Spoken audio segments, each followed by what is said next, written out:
I was kind of worried. Parang may assumption na ako agad na this is not a foundation that I'm gonna like. Detail Cosmetics just released their Fresh Filter Natural Finish Foundation. It has 50% pure rose water. Yung coverage level niya ay sheer to medium. I have dry skin and I also battle with acne marks. So if you wanna know kung ano yung performance ng Fresh Filter Foundation on someone who has dry skin and acne marks, then keep on watching this video. Alright, now for my first impression. So when I first applied the foundation on my skin, yung feeling niya ay napaka-light lang talaga. It felt refreshing to apply on the skin. And another thing that I observed is nagustuhan ko agad yung coverage niya. Compared sa ACNE na Active Skin Tint, I wasn't really satisfied with the ACNE Active Skin Tint. But with Detail Cosmetics Fresh Filter Foundation, I was immediately satisfied. It's a foundation that doesn't look like foundation. It still looks like my skin but better. The right side of my face, yun na yung na-applyan ko ng Fresh Filter Foundation. And on the left side naman, ito pa yung bare face ko. So, you can barely see any difference. I mean, it still looks like skin. It kept the texture of my skin, but again, just better. The left side of my face is my problematic area. So, when I was filming this, parang nasa isip ko, tingnan nga natin if kaya talaga ng foundation na to na matakpan yung mga acne marks ko dito. And lo and behold, guys, hindi ko na kailangan ng concealer. This is the before and after. As you can see, it still looks like my skin. But, again, just better.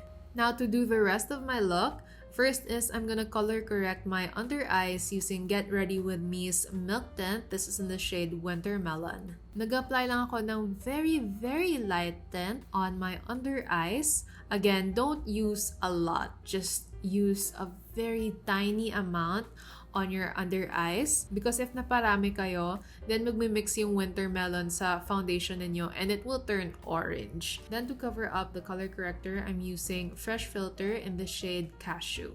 I tried contouring with a Fresh Filter shade na Coconut. Pero as soon as it landed on my skin, when I stamped on the shade, parang walang nangyari. Kaya abort mission ako sa pag-contour with the shade Coconut. And of course, to the rescue naman, yung Radiance Tint in the shade 33 Toffee. So, minix ko lang yung 33 Toffee sa shade na Coconut para makapag-contour talaga ito ng face ko. And by the way, hindi na ako nagko-contour using cream and liquid products on my nose area because naka-mask tayo and also we live in a humid country. So, I skipped that part and use a powder na lang. And then to brighten up my face, ginamit ko naman yung Fresh Filter Foundation in the shade Macadamia. Emphasize ko lang ulit na napaka-konti lang na product yung i-apply nyo on the under eye area to avoid creasing. If medyo malaki yung forehead nyo like mine, konting brightening product lang yung i-apply nyo on the forehead area because if you apply a lot, then your forehead will look optically larger. You can brighten up that area pa rin, but just use a small amount. And of course, mag-apply din kayo on the chin area to add dimension sa face ninyo. And then to set my face, I'm using the MAC Cosmetics powder. This is in the shade NC30. To contour my face, I'm using the Vice Cosmetics Awra Contour. By the way, guys, if you're interested to get the products na minention ko, they're all linked in the description box below.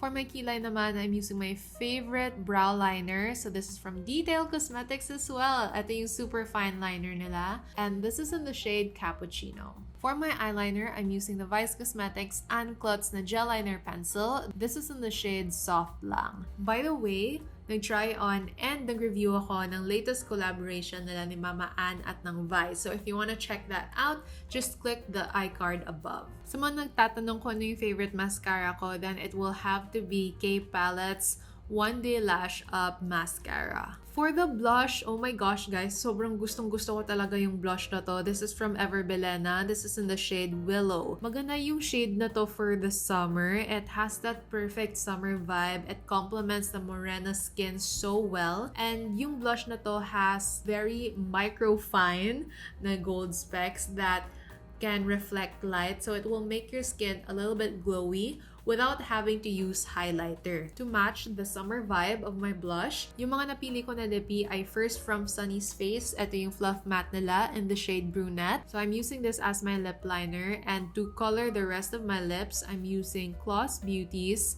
Plushmatte lipstick. This is in the shade Off Duty. Obsessed. So in love with this shade. So actually, I feel like na-sold out na sila ngayon sa Shopee. Pero may mga resellers din sila. So maghanap-hanap na lang kayo, guys. But sa official stores, I think it's pretty sold out. So if it's available again, go guys, add to cart and buy it now because it's so good. Palagi akong naka-selfie with this lippy because ang ganda lang talaga niya. And that is how you get this super simple yet elegant in the summer vibe look. Detail Cosmetics had over 4 shades, but they are actually offering 5 shades. So meron silang creme, macadamia, cashew, caramel, and coconut. So I land on the shade cashew. I would categorize my skin tone as something na ito yung typical na skin tone na makikita natin sa country natin. So if you think na magkaparehas tayo ng skin tone, then I recommend the shade cashew for you. If gusto niyo ng shade references from other brands, sa ACNE, my shade sa active skin tint nila ay hazel. For MAC naman na liquid foundation or yung powder nila, I am NC30. Sa Squad Cosmetics naman na You Can Face It liquid foundation, my shade naman is beige. So if you land on those shades, then most definitely yung shade na cashew ay para sa inyo. Since we're talking about the shades, let's talk about their range na ina-offer nila. So they are currently offering 5 shades. And hopefully, mag-offer pa sila ng more in the future. And I'm really hoping na mag-offer pa sila ng deeper shades than coconut. Nakukulangan pa ako sa pagka-deep niya. But ayun, gusto ko talaga mag-expand yung shade range nila because gustong-gusto ko yung formula niya. Yung foundation na to, it has been like more than 2 hours. Magti 3 hours na that I'm wearing this foundation. And sobrang gustong-gusto ko talaga yung foundation na to. Kanina, I was taking selfies and I was just, feeling myself. Play Beyonce and Nicki Minaj, feeling myself. Kasi ang ganda talaga ng kuha ko sa selfies. I've been having bad selfie days, man. But when I started wearing this, parang ang ganda. Feel ko ang GGSS talaga ako sa foundation na to. Meron siya kasing soft filter finish na ginagawa niya. I don't know how this product does it, but it does it. Like, I mean, I feel so photogenic when I wear this. As someone who has dry skin and I have acne marks, for a foundation na sheer to medium yung coverage niya and can give me that effect, it means that it did its job. Like, I rarely like mga sheer to medium foundations, but this does the job. I really recommend it. So if you have acne marks like me, and if you have dry skin like me, then this is for you. Maganda siya for dry skin because it doesn't cling on the dry patches. It doesn't emphasize that. So stay away from mga matte foundations. Depende sa matte. Mayroon mga matte foundations that can work out, like yung sa Squad Cosmetics na You Can Face It liquid foundation. But if super dry talaga yung skin mo, then I highly recommend this foundation for you. Yung problem skin ko talaga is the left side of my face. Like, eto talaga, I don't know why, but this is the part of my face that I suffer the most regarding acne marks. But even though sheer to medium yung coverage ng Fresh Filter Foundation ng Detail Cosmetics, I didn't apply na concealer. I didn't feel the need to apply concealer. Hindi at all. Like, covered my blemishes. For the application kanina, minax out ko yung mga shades na pinadala sa akin. Except siguro sa shade na caramel. Yan. I wasn't able to use caramel. Naswatch ko lang siya, but I really wasn't able to use it for the final look. Yung nagamit ko talaga is, of course, yung shade na cashew. I thought that I could contour my face with a shade coconut, pero sabi ko, hindi talaga kaya. It's not that deep for me that can contour my face, so I had to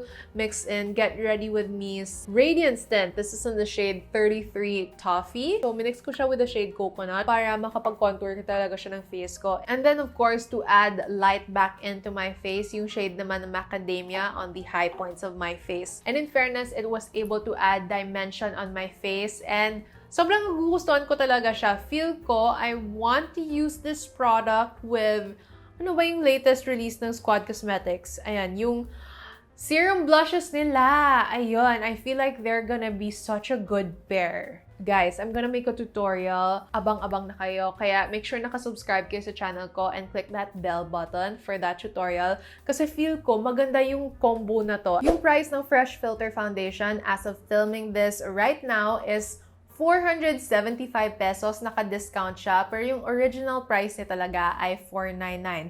But yung Detail Cosmetics naman, palagi naman silang nagsisale at nagpo-promo sa Shopee. Kaya naman, if gusto nyo to matry, then check out the description box below. By the way, yung links in the description box ay mga affiliate links, which means your girl might be earning a small commission when you buy products through those links. And support na rin yun, guys, sa channel ko. Last na lang that I want to mention is their packaging. Ang ganda, guys, yung packaging nila because it has this like cute little cap over here. And then yung pump niya ay you can't pump it immediately until you twist the cap. Ay, hindi pala to cap, yung nozzle niya. You have to twist it first, and once it unlocks, pwede mo na siyang mapump. Pero wag nilang lakasan, guys, kasi ako, I have a tendency na natatanggal ko yung nozzle niya. Yeah, ayan, like that. If gusto niyo pang tumambay dito sa channel ko, I have my Let's Watch playlist right here. And if you are medium to pushing large, the girl like me, then I have my Shopee haul videos right here. If you like this video, then please do give it a thumbs up, subscribe to my channel, and share this video. If you have any more comments or video suggestions, then please do enter them down in the comment section below. Just remember, no hate, just love.